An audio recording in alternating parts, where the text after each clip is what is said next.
आप सभी श्रोतागणों का बहुत बहुत स्वागत है मेरे चैनल रागनी सिंह में। आइए मालती जोशी जी की लिखी कहानी एक जमात दीवानों की सुनी जाए।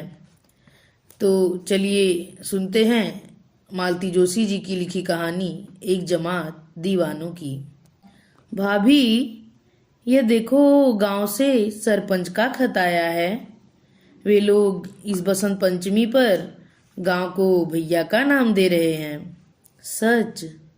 पारो ने कहा, पर उसका स्वर इतना ठंडा था कि दर्प से अभिमान से दमकता हुआ नरेश का चेहरा बुझ सा गया।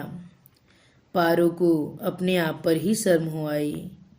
कम से कम देवर का मान रखने के लिए ही उसे कुछ अच्छी सी बात कहनी चाहिए थी, पर वह क्या करे। उसे लगता है इसमें गौरव की क्या बात है। भारत के लाखों करोड़ों गांवों में से एक का नाम बदला जाएगा बस। वह खुद हैरान थी। महेश की मृत्यु के बाद छाती में न जाने क्या जमकर रह गया था। किसी बात का उस पर असर ही नहीं होता था। यूं महेश की मृत्यु को, उसके दुर्भाग्य को सबने उसके साथ झेलना चाहा था। अलीगढ़ से छोटा भाई आकर कह गया था, दीदी तुम्हारी दोनों लड़कियों में से एक आज से मेरी हुई। इसकी ब्याह शादी, पढ़ाई लिखाई, किसी बात की तुम्हें चिंता नहीं करनी होगी। पति के दोस्त प्रीतम सिंह ने कहा था, भाभी बेकारी के दिनों में हम लोगों ने मिलकर यह पोल्ट्री फार्म खोला था। वह तो नौकरी मिलते ही छोड़ गया था, पर मैं अभी तक उससे चिपटा हुआ हूँ। इसका चौथाई हिस्सा आज से बबलू का हुआ। जेठ देवरों ने तो कस्बे का पुश्तैनी मकान ही उसके नाम कर दिया था। इसी तरह और भी सगे संबंधी उमड़ पड़े थे। सबने उसका दुख बांटना चाहा था, पर वह तो जैसे जड़ होकर रह गई थी। न किसी के सामने उसने अपनी असहायता का जिक्र किया, न किसी की सहायता के लिए कृतज्ञता से गदगद हो आई। नाते रिश्तेदार इस आघात से आहत तो हुए ही, साथ ही चकित भी। इतना बड़ा आघात एक नारी शांति से सह जाए तो आश्चर्य तो होगा ही। नरेश तो भीतर ही भीतर चिंतित भी हो उठा था। उन दिनों उसकी देहली की गृहस्थी समेटी जा रही थी। तिनका तिनका करके जो घरौंदा सजाया था, पारो के लिए एकदम पराया हो उठा था। ममता से संजोई हुई चीज को वह शून्यवत देखती रहती। अब तो उन लोगों ने पूछना ही छोड़ दिया था। एक एक चिंदी तक वे पैक करते जा रहे थे। पता नहीं भाभी को कब किस चीज की याद हो आए। नरेश एक दिन उसके अनजाने ही डॉक्टर को ले आया था। डॉक्टर समझदार था। उसने यही कहा कि ये पिछले दिनों से बहुत ज्यादा सोचती रही हैं। इनकी अब सोच विचार की शक्ति ही बाकी नहीं रही है। डॉक्टरी भाषा में इसे कहते हैं एंग्जाइटी न्यूरोसिस। आप लोग कुछ दिनों तक अपने ही हाल पर छोड़ दें तो अच्छा है। डॉक्टर शायद ठीक ही कह रहे थे। वह बहुत ज्यादा सोचती रही थी। एक दो नहीं, पूरे 5 साल तक वह सोचती रही, चिंता में घुलती रही है। अच्छी भली बैंक की नौकरी छोड़कर महेश एकाएक फौज में भर्ती हो गया था। घर बाहर सभी ने विरोध किया था, पर उसने किसी की नहीं सुनी थी। तब हताश होकर सास बहू एक दूसरे पर कुड़ती रह गई थी। सास का आरोप था कि बहू पति को बांध कर न रख सकी। बहू ने सास को कोसा था कि बेटे पर नियंत्रण न रख सकी। इसी चकचक के बीच महेश तो अपने मन की कर चुका था। तब से यह सोचना ही जैसे उसकी किस्मत बन गया था। जब तक पति के साथ रही यही सोच बना रहा, पता नहीं कब लड़ाई शुरू हो और उन्हें फ्रंट पर जाना पड़े।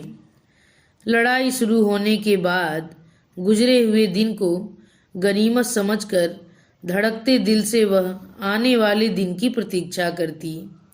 महेश के फ्रंट पर चले जाने के बाद तो 24 घंटे यही आशंका बनी रहती कि पता नहीं कब क्या सुनने को मिले। जिस दिन उसे घायल अवस्था में दिल्ली अस्पताल लाया गया, तब से मानो एक एक क्षण उसने युग की तरह जिया है। महेश गया और उसके साथ जैसे सारा सोचना समाप्त हो गया। एक आदमी आखिर कितना सोच सकता है, और जिस आदमी को लेकर इतना सोच, इतनी व्याकुलता थी, वह खुद एकदम निश्चित था। सिर्फ लड़ाई के दिनों में उसे बेचैन होते देखा था, और उसका कारण भी कितना अजीब था। लड़ाई छिड़ गई थी, फौज के दस्ते दिल्ली स्टेशन से गुजर रहे थे। पारों की दुश्चिंताओं का तब अंत नहीं था, और महेश तब पिंजरे में बंद शेर की तरह बराबर अधीर हो उठता था कि उसे कॉल क्यों नहीं आ रहा। पारो उसकी बेचैनी को हैरानी से देखती रहती। वह सीधी साधी औरत थी, एक छोटा सा घर, पति और हंसते खेलते बच्चे। उसके सुख की यही परिभाषा थी। जीवन के 8 वर्ष जिसके साथ बिता दिए थे, वह पति नामक व्यक्ति उन दिनों एकदम अपरिचित सा लग उठा था। जलती हुई आग में कूदने की उस बेकली को वह समझ नहीं पाती थी। एक रात एक भयानक सपना देखकर वह जाग पड़ी थी। सपना क्या था? दिन भर उसके मन में तांडव करने वाले विचारों का प्रतिरूप ही था, पर वह पसीना पसीना हो उठी। अशुभ की आशंका से उसका मन कांप कांप उठा था।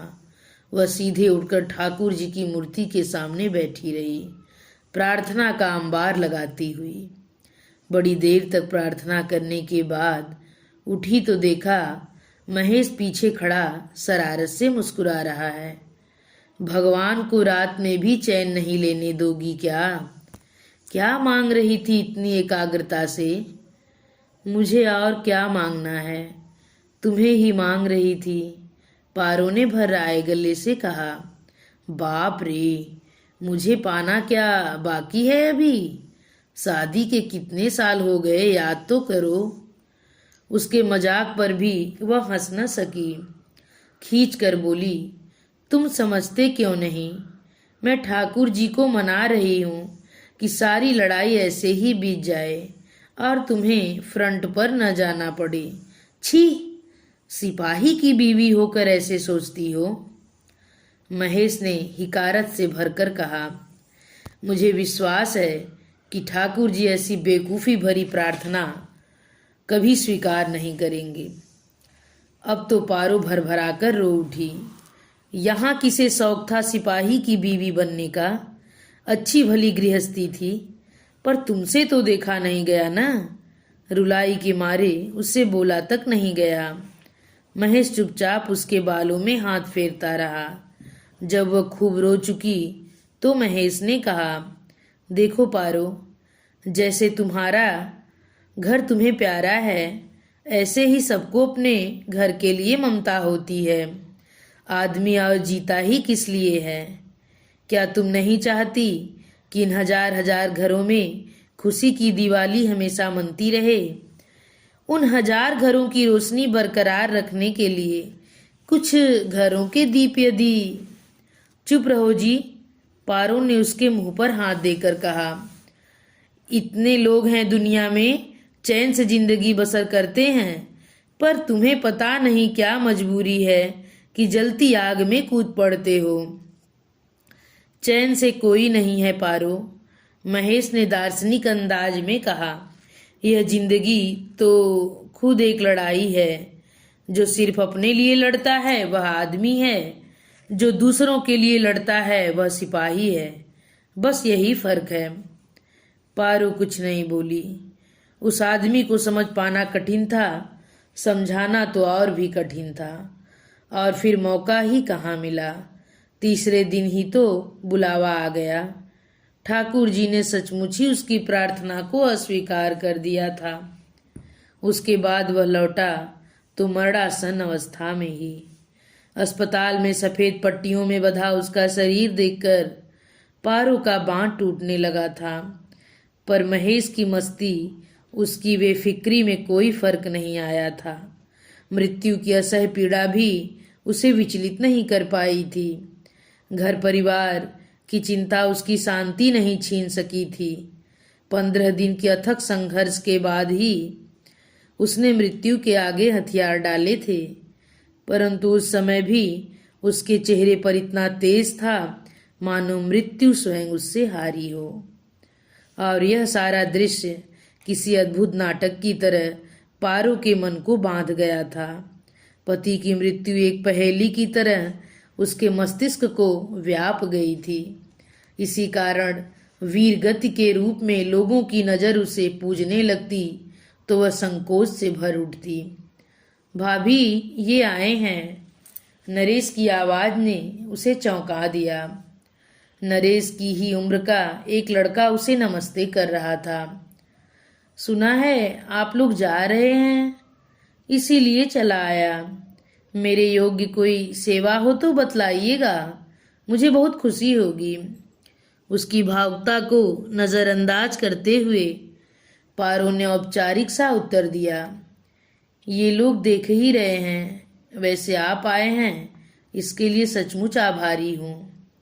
भाभी की उदासीनता से घबराकर नरेश ने पूछा, इन्हें पहचाना नहीं भाभी? नहीं तो, कुछ याद नहीं आ रहा। यही तो हैं, इन्होंने ही भैया को खून दिया था। अरे हाँ, सच तो। पारो को याद आया। अस्पताल में डॉक्टर ने परिचय करवाया था। डॉक्टर ने यह भी बतलाया था कि महेश का ब्लड ग्रुप एकदम अनकॉमन है। खून जुटाना बड़ा मुश्किल हो रहा था। 2 बार इसी युवक का खून लेना पड़ा था। उस युवक ने कहा, डॉक्टर, मेरे रक्त की आखिरी बूंद भी लेनी पड़े तो संकोच मत कीजिए, पर इन्हें अवश्य बचा लीजिए। डॉक्टर ने बड़े अभिमान से यह बात बतलाई थी, पर तब इन बातों का ध्यान कहाँ था। तब तो यही लगता था कि खून मिलना चाहिए, चाहे कहीं से मिले, कैसे मिले। बोतल से रिसती एक एक बूंद उस समय अमृत जान पड़ती थी। ओह, तो आपने खून दिया था। पारो ने कृतज्ञता व्यक्त करनी चाहिए, पर उसका स्वर सपाट ही बना रहा। लड़का लेकिन अपने में ही खोया हुआ था। बोला, वह खून कहाँ था? वह तो शायद पानी था। खून होता तो क्या महेश को बचा न पाता? उस आवाज में ऐसी व्यथा थी कि पारो का मन भीतर तक भीग उठा। कौन है यह लड़का? उसने सोचा। नाम, धाम, धर्म, जाति कुछ भी तो पता नहीं। आज के बाद फिर कभी भेंट होने की संभावना भी नहीं। फिर क्यों वह उसके दुख से भीग उठा है? क्यों एक अपरिचित व्यक्ति के लिए खून की आखिरी बूंद तक देने के लिए तैयार हो गया था? क्यों अपने खून को धिक्कार रहा है कि उससे एक घायल सिपाही की जान नहीं बचाई जा सकी? उस क्षण वह युवक पराया नहीं रह गया। उसे लगा यह अपने महेश की जाति का है, उस जाति का जिसके लोग दूसरों के सुख दुख को अपने ऊपर ओढ़ लेते हैं। जो क्षण औरों के लिए खर्च होता है वही उनके लिए सार्थक हो जाता है। एकाएक वह उसे खूब अपना लग उठा, छोटे भाई या देवर की तरह। उसका उदास चेहरा देखकर उसे ममता हो आई। उसकी पीठ पर हाथ फेरते हुए मृदु स्वर में उसने कहा, ऐसे जी छोटा नहीं करते भैया।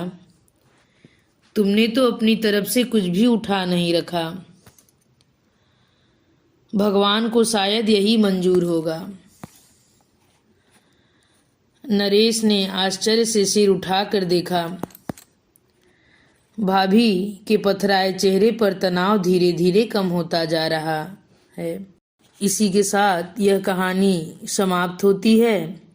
कहानी सुनने के लिए आप सभी श्रोतागणों को बहुत बहुत धन्यवाद। अगर मेरी कहानी पसंद आई हो तो कृपया चैनल को सब्सक्राइब, वीडियो को लाइक और कमेंट करना मत भूलिएगा।